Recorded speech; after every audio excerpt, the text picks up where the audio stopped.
If you are entering first year engineering then this video is for you. ಇವಾಗ ನಾನು ನಿಮ್ಗೆ top 5 ಟಿಪ್ಸ್ನ I really wish ನನಗೂ ಯಾರು ನನ್ನ ಸೀನಿಯರ್ ಹೇಳಬೇಕಿತ್ತು ಅಂತ.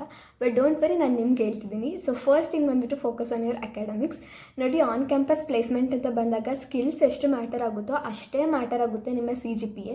ಸೊ ಹಾಗಾಗಿ 8 ಅಥವಾ ಎಬೋ 8 CGPAನ ಮೇಂಟೈನ್ ಮಾಡೋಕ್ಕೆ ಟ್ರೈ ಮಾಡಿ. Trust me, it's not that difficult. Second thing ಬಂದುಬಿಟ್ಟು ಕಾಲೇಜ್ ಕ್ಲಬ್ಸ್. ಸೊ ನಿಮ್ಗೆ ಯಾವ ಕ್ಲಬ್ಬಲ್ಲಿ ಇಂಟ್ರೆಸ್ಟ್ ಇದೆ ಅವ್ರ ನಿಮ್ಮ ಪ್ಯಾಷನ್ ಏನು ಅದಕ್ಕೆ ಅಲೈನ್ ಆಗುವಂತಹ ಕಾಲೇಜ್ ಕ್ಲಬ್ಗೆ ನೀವು ಜಾಯ್ನ್ ಆಗಿ. And third thing, focus on extra curricular activities also. Because ಈಗ ನಿಮ್ಮ ಹತ್ರ ಜಾಸ್ತಿ ಟೈಮ್ ಇರುತ್ತೆ, ಫಸ್ಟ್ ಇಯರ್ ಇಂಜಿನಿಯರಿಂಗಲ್ಲಿ ಜಾಸ್ತಿ ಫ್ರೀ ಟೈಮ್ ಸಿಗುತ್ತೆ. ಸೊ ಹಾಗಾಗಿ ಕಾಲೇಜಲ್ಲಾಗೋ ಕಲ್ಚರಲ್ ಈವೆಂಟ್ಸಲ್ಲಿ ಪಾರ್ಟಿಸಿಪೇಟ್ ಮಾಡಿ. ಅಥವಾ ನಿಮ್ಗೆ ಏನಾದರೂ ಓನ್ ಪ್ಯಾಷನ್ ಇತ್ತು ಅಂತಂದರೆ, like for example making YouTube videos or painting, photography, ಇದ್ರ ಮೇಲೆ ಫೋಕಸ್ ಮಾಡಿ. ಬಿಕಾಸ್ PU ಅಲ್ಲಿ ಇದ್ದಾಗೆಲ್ಲ ಬರೀ ನೀಟು, CET, JEE ಇದರಲ್ಲೇ ಟೈಮ್ ಹೋಗ್ತಿತ್ತು. ಬಟ್ ಈಗ ನಿಮ್ಮ ಹತ್ರ ಆ್ಯಕ್ಚುಲಿ ಫ್ರೀ ಟೈಮ್ ಇದೆ, so use it wisely.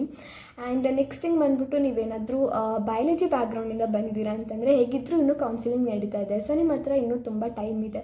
Start with A language. ನೀವು ಫಸ್ಟ್ ಇಯರ್ಗೆ ಹೋದಾಗ ನೀವು C ಲ್ಯಾಂಗ್ವೇಜ್ ಕಲಿತೀರಾ ಅಥವಾ ಪೈಥಾನ್, ಎರಡರಲ್ಲಿ ಒಂದು ಕಲಿತೀರಾ ಫಸ್ಟ್ ಸೆಮಿಸ್ಟರಲ್ಲಿ. ಸೊ ಹಾಗಾಗಿ ಇವಾಗಲಿಂದನೇ ಒಂದು ಸ್ವಲ್ಪ ಬೇಸಿಕ್ಸ್ ಎಲ್ಲ ತಿಳ್ಕೊಂಡು ಹೋಗಿದ್ರೆ ನಿಮ್ಗೆ ಅಲ್ಲಿ ಹೋದಾಗ, ಕಾಲೇಜ್ಗೆ ಹೋದಾಗ ಈಸಿ ಆಗುತ್ತೆ. So I will suggest start with C language.